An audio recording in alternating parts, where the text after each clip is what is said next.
The military history of the United States in the 19th century is, to a significant degree, the biography of a single, towering figure, Winfield Scott. To fully comprehend the tragic immobility that defined his final command in 1861, one must first confront the sheer, overwhelming kinetic energy of his youth. Before he became the old war horse who could not mount a saddle, Scott was a physical titan, a figure of such imposing verticality and robust constitution that he seemed engineered by Providence specifically for the theater of war.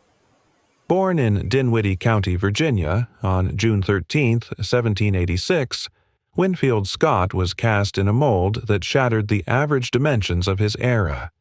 By his maturity, he stood 6 feet, 5 inches tall, a height that, in the early 1800s, was not merely unusual, but mythical.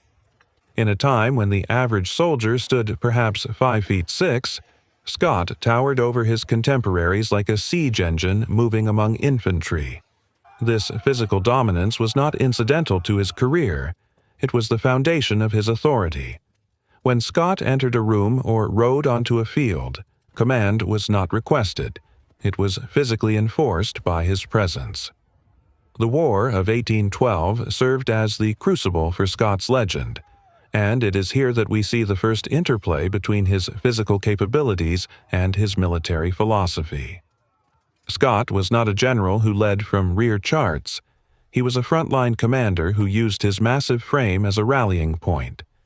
He began his service as a captain in the light artillery in 1808, a commission secured after a brief and unfulfilling flirtation with the law. His early career was marked by a turbulent relationship with authority. He was court-martialed in 1810 for openly criticizing the corrupt General James Wilkinson, calling him a traitor, liar, and a scoundrel. This suspension, however, proved fortuitous.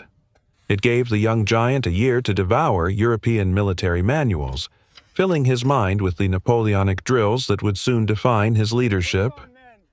When the War of 1812 erupted, Scott was a lieutenant colonel in the 2nd Artillery Regiment.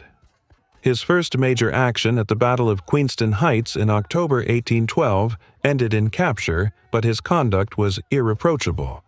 He stood on the heights, a giant target in full uniform commanding a doomed landing party with a bravado that bordered on the suicidal.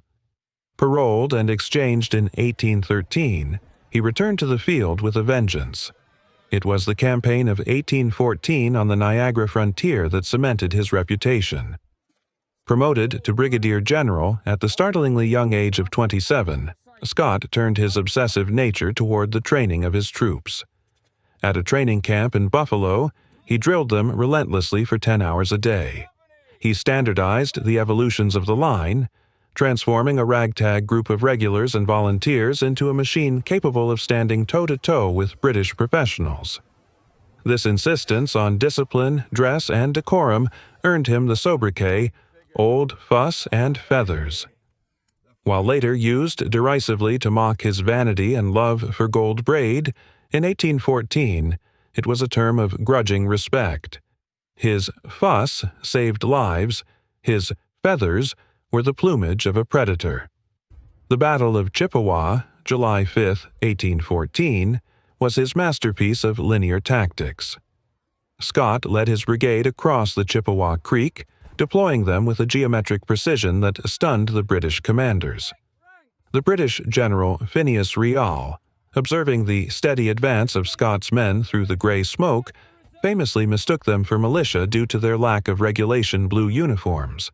However, as they closed the distance without wavering under fire, Riall is reputed to have exclaimed, "Those are regulars, by God!" Scott, mounted on a charger that struggled to contain his youthful bulk, rode the line, a giant target that the British musketry miraculously failed to bring down. He maneuvered his brigade to envelop the British flanks, delivering a crushing volley that broke the enemy line. It was a victory of drill, discipline, and the sheer physical presence of a commander who refused to dismount or take cover. Weeks later, at the Battle of Lundy's Lane, the physical toll of Scott's leadership began to accrue. In the chaos of the night battle, Amidst the roar of the Niagara Falls and the confusion of smoke, Scott was everywhere. He had 2 horses shot out from under him, a recurring theme in a life where animals were often insufficient to bear his weight and his fortune. Finally, a musket ball shattered his left shoulder joint. This wound was critical. It left him with a permanent disability in the arm, a limitation he would mask with posture and presence for the rest of his life. But more importantly, it removed him from the field for the remainder of the war, initiating a pattern of intense physical trauma followed by periods of convalescence where his active mind would outpace his healing body. In these early years, Scott's body was his greatest asset. It was an instrument of war, durable, visible, and inexhaustible. He was a specimen of manhood that young cadets like Ulysses S. Grant would later idolize. There was no hint yet of the metabolic betrayal that would come. He was an epicure, yes, with a taste for fine dining that he had cultivated in the parlors of Europe and the best tables of Virginia. But his metabolism was a furnace that burned through calories with the ferocity of his drills. He was the definition of the martial ideal, a warrior athlete whose exterior magnificence perfectly mirrored his internal strategic genius. If the War of 1812 established Scott as a fighter, the Mexican-American War, 1846 to 1848, revealed him as a master strategist, and it was here, in the high deserts and humid coasts of Mexico, that the tension between his ambition and his aging body began to manifest. By 1846, Winfield Scott was 60 years old. The lithe giant of 1812 had thickened. The ponderous frame was now truly heavy, his weight creeping upward, fueled by a lifetime of rich camp dinners and the sedentary nature of high command. Yet he remained capable of immense exertion. The Mexico City campaign is studied today not just for its tactical brilliance, but for its logistical audacity, and Scott was the engine of that audacity. Scott's landing at Veracruz was a marvel of planning. It was the first major amphibious landing in United States history, and it was executed with a precision that belied the chaotic nature of the war's politics. Scott, often directing operations from a ship due to the vagaries of his health and the need for oversight, managed to land 12,000 men without a single loss of life. However, the political landscape back home was treacherous. Scott, a prominent Whig with presidential ambitions, was viewed with suspicion by the Democratic administration of James K. Polk. It was during the frantic preparations for this campaign that the infamous hasty bowl of soup incident occurred. In a letter to the Secretary of War, apologizing for his absence at a meeting, Scott explained that he had only stepped out to take a hasty bowl of soup. The phrase was seized upon by his political enemies and the press, who mercilessly caricatured him. Cartoons depicted the general not as a strategist, but as a glutton, distracted from the business of war by the allure of a tureen. This seemingly trivial anecdote haunted him, marking the beginning of the public's fixation on his appetite rather than his aptitude. Despite the mockery, the march inland showed that the Titan still possessed his martial vigor. The yellow fever season was approaching, and Scott had to move his army into the highlands quickly. He rode with them, but the days in the saddle were becoming longer, the heat more oppressive to his substantial bulk. At Cerro Gordo, he outmaneuvered Santa Anna not through brute force, but through the engineering genius of his subordinates, men like Robert E. Lee, who found paths through the impassable ravines. Scott's genius was in listening to these younger men, recognizing that his own physical reconnaissance was no longer as swift as it had been at the Niagara. The campaign was a logistical nightmare. Scott cut his own supply lines, deciding to live off the land, a decision that terrified his government but ultimately allowed him to reach the capital. He consumed the local cuisine with the same voraciousness he applied to territory, maintaining his strength with the rich foods available in the Mexican haciendas. The culmination of the campaign was the capture of Mexico City. After the bloody battles of Molino del Rey and Chapultepec, where the halls of Montezuma were stormed, Scott prepared for his entry into the enemy capital. The assault on the Belen and San Cosme gates was brutal. At the Belen gate, General John Quitman, in a fit of insubordinate glory-seeking, pushed his troops forward without orders. Scott, riding near Chapultepec, had tried to halt him, sending an aide to demand, "Is General Quitman's intention to advance without orders?" But the order was ignored, and the gate fell. On September 14, 1847, the city was secured.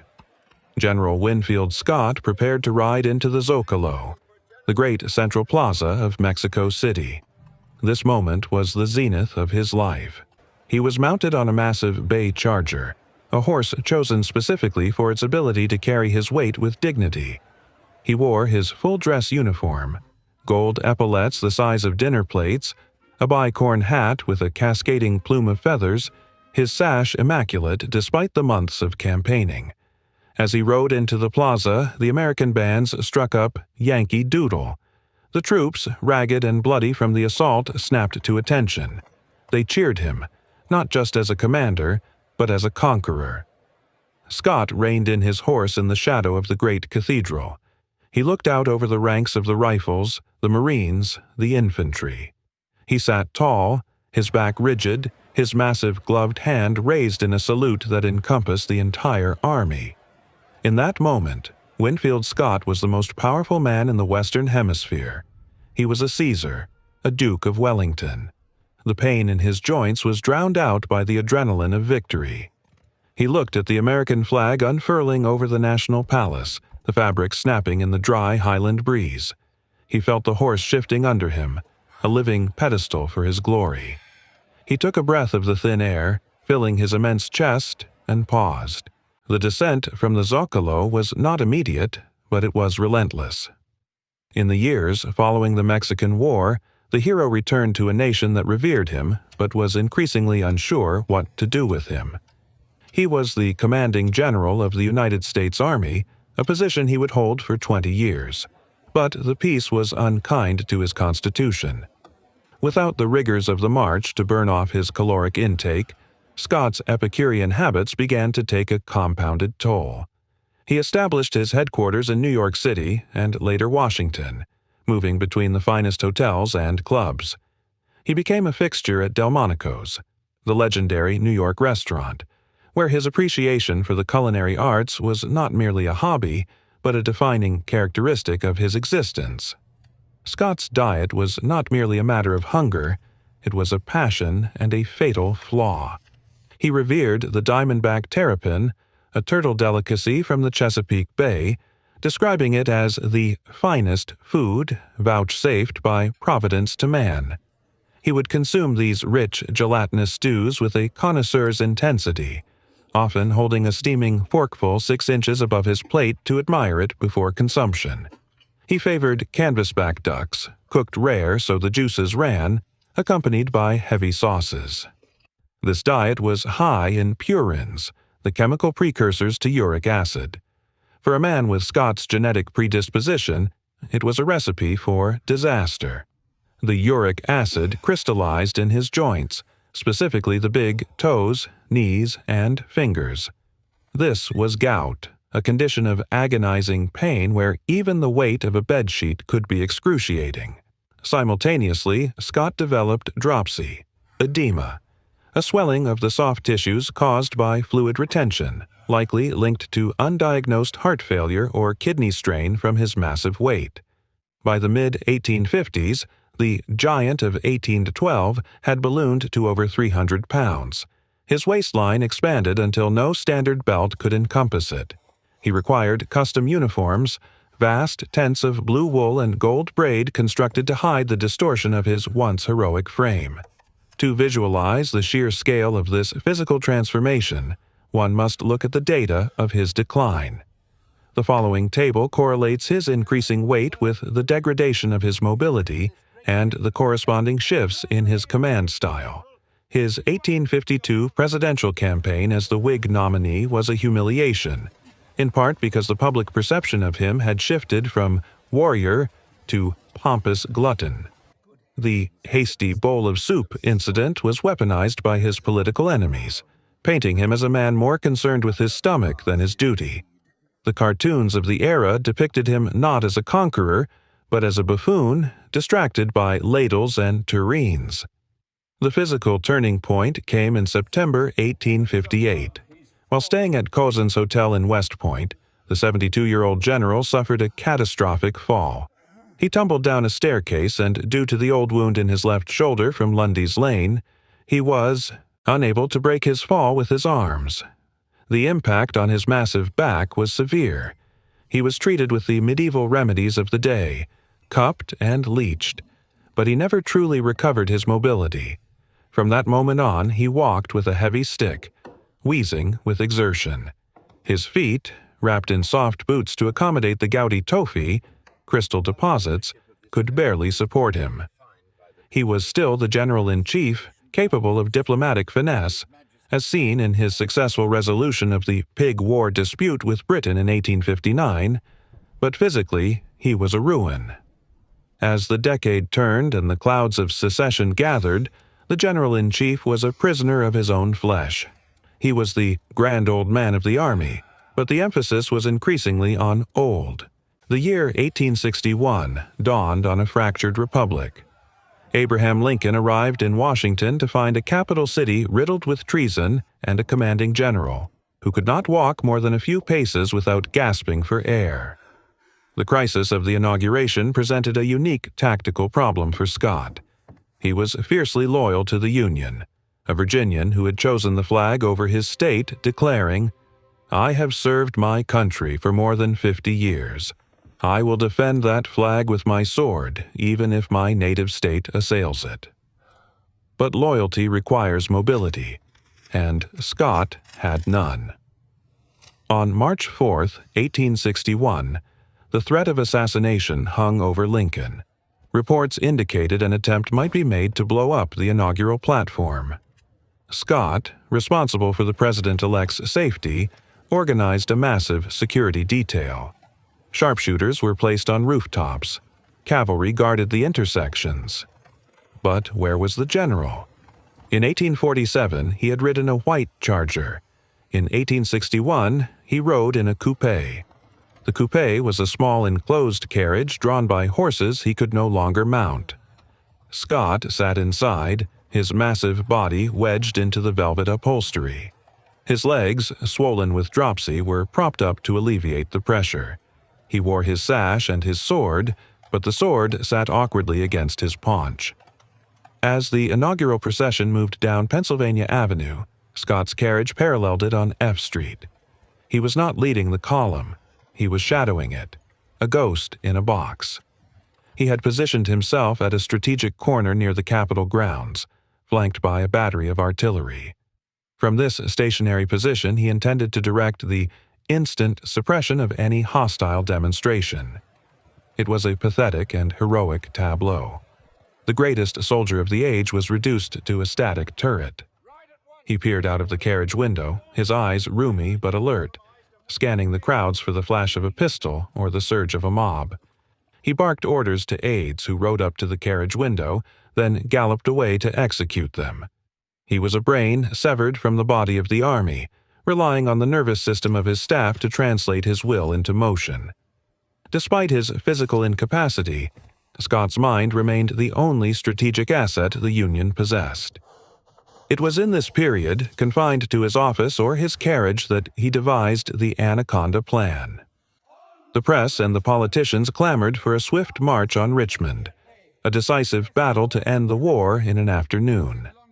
This on to Richmond fever was fueled by ignorance of the logistical realities of war. Scott, with the wisdom of 50 years of slaughter, knew better. He proposed a massive blockade of the southern ports and a thrust down the Mississippi River to strangle the Confederacy economically. It was a plan of patience, of constriction, a plan that required the very endurance Scott's body lacked.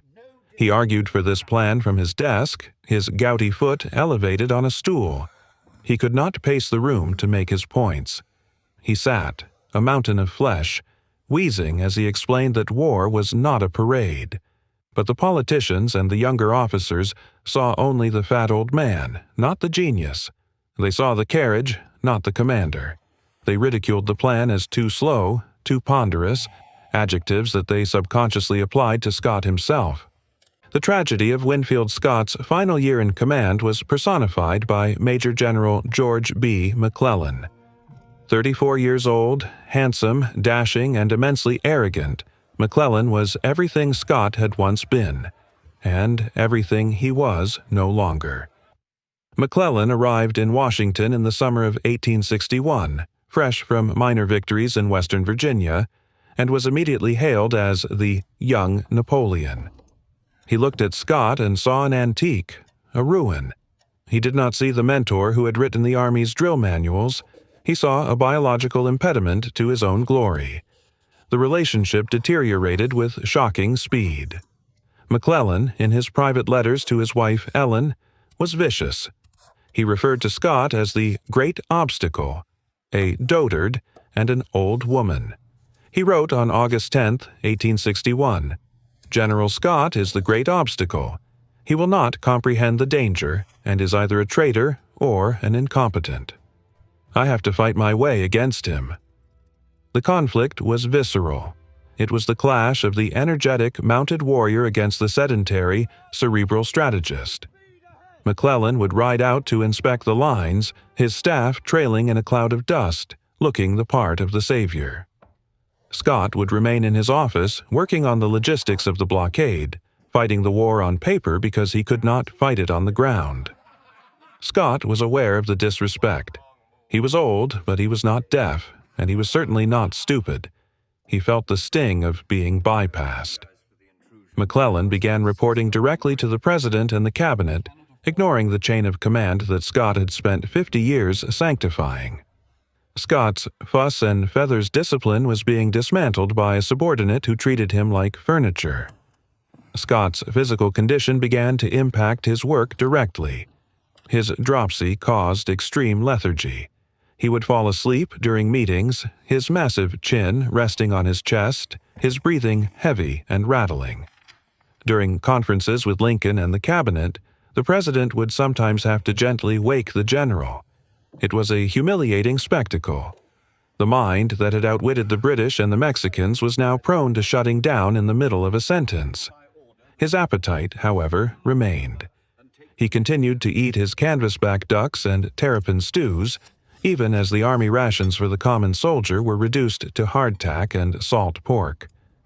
The contrast between the general's table and the soldier's mess was another source of resentment, reinforcing the image of an out-of-touch aristocrat.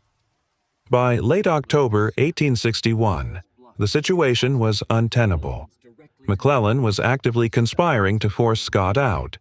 The defeat at Ball's Bluff was blamed on the confused command structure. Scott, realizing he had become the obstacle McClellan claimed he was, decided to bow to the inevitable. On November 1, 1861, the end came. It was a day of miserable weather, gray, damp, and cold, the kind of day that makes old joints scream with pain. Scott submitted his resignation to Secretary of War Simon Cameron. The scene at the White House was poignant. The cabinet had already agreed to accept the resignation. Lincoln, who had a deep affection for the old man, met with him. Scott, seated because he could not stand for long, spoke with dignity. "I have served my country. So long as God permits me to live," he thundered, echoing his earlier declaration of loyalty. He cited his infirmities, the dropsy, the vertigo, the inability to mount a horse, as the reasons for his departure. Lincoln issued General Orders No. 94, announcing the retirement with profound regret, expressing the nation's sympathy for his personal affliction. Lincoln and the cabinet formally visited Scott at his quarters to pay their respects. It was a funeral for a living man. Scott, struggling to rise from his chair to greet his commander-in-chief, was the embodiment of a past era fading into mist. He was replaced by McClellan, the man who had pushed him out. As Scott prepared to leave Washington, he had to be hoisted into his carriage. The old war horse was put out to pasture, not because he lacked the will to fight, but because the machinery of his body had finally seized. The air in the Zocalo had been thin and crisp, smelling of dust and victory. The air in the room at West Point 19 years later was thick with the smell of medicine and old age. Winfield Scott sat in his chair on the porch of the hotel, looking out over the Hudson River. The view was magnificent. The gray granite of the Academy, the winding river, the autumn trees, but it was not the Plaza of Mexico. He closed his eyes and he could still feel the saddle. He could feel the leather grip of the reins in his left hand, the hand that wasn't shattered. He could feel the movement of the bay charger, the rhythmic clop, clop, clop of hooves on the cobblestones of Mexico City. He remembered the weight of the gold epaulettes, not as a burden, but as a mantle. He shifted in his chair and the pain in his foot flared, sharp and hot, the gout reminding him of his reality. He was 300 pounds of fluid and flesh, anchored to the earth by gravity and gluttony. He looked down at his legs, wrapped in blankets. They were useless pillars now. He had watched the Civil War from this porch, or from his rooms in New York. He had watched McClellan, the young Napoleon, fail. He had watched the army flail in the mud of the peninsula, unable to take Richmond, proving Scott's caution correct. He had watched the slaughter of Fredericksburg and Chancellorsville, but he had also watched something else. He had watched the blockade tighten. He had watched the Union Navy strangle the southern ports, just as he had drawn it on the map. He had watched Grant, that boy from West Point who had admired him, drive down the Mississippi, taking Vicksburg, cutting the Confederacy in two. The Anaconda had squeezed. Scott realized with a quiet satisfaction that required no mounting of a horse that he had won the war after all. The strategy devised in the coupe, the plan mocked by the men who could ride but could not think, was the plan that saved the Union. He was the unmounted warrior. He had traded his horse for a carriage and his sword for a map, but he had remained a general to the end. The memory of the Zocalo faded, replaced by the realization that true command is not in the posture of the rider, but in the reach of the mind. On May 29, 1866, the giant finally slept. He died at West Point, the cradle of the army he built. He was buried with military honors, his massive coffin carried by soldiers who walked, because even in death, no horse could carry the weight of Winfield Scott.